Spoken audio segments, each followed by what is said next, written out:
Could you just start off by sharing a little bit about your personal journey with our audience, so they can come familiarized with how you were able to change your own perception around failure? Happy to. I thought I was a tough guy in college. So I wrestled in high school and got into jujitsu in college.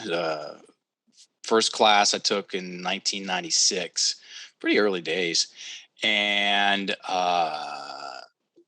from there, got into MMA, kickboxing, competed, had a handful of MMA fights, won a couple of state kickboxing titles, and yeah, decided to move over to Thailand in 2002. So the story, the plan was to go over there for a year, polish up my Thai boxing skills, and come back, go pro. That totally didn't happen. What happened instead is 6 months into that 1 year journey, which turned into 10, actually. I lived over in Thailand for a decade, which still sounds strange to say. And was a major part of me getting into the language game, as we affectionately and unofficially call it. So 6 months into my year trip over there, I'm on the operating table having my second knee surgery. And yeah, the doctor said, I remember very clearly, your career as a fighter is over. You could become a very good swimmer.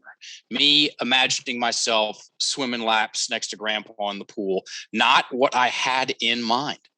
And so I used, and it was a big deal. It was a big deal for me, Jess. I had had my passport for 2 years. No one from, Richmond, Virginia is where I was from and fighting.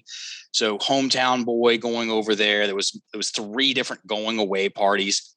And this was the most bold move I'd ever made up until then. And I used that experience as proof.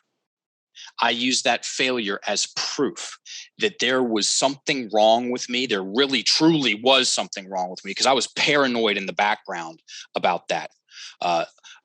Afraid I was not good enough. And you all can look it up. It's called the fear of telephobia, the fear of not being good enough. It's actually got a name. And that I was somehow doomed to fail. And I used that experience as the final piece of damning evidence in the case that I had been making against myself for as long as I could remember, that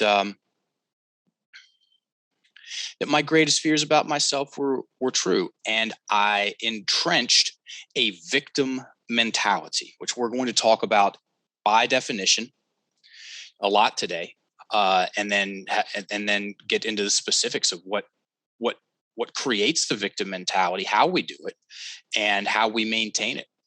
And I didn't laugh for an entire year.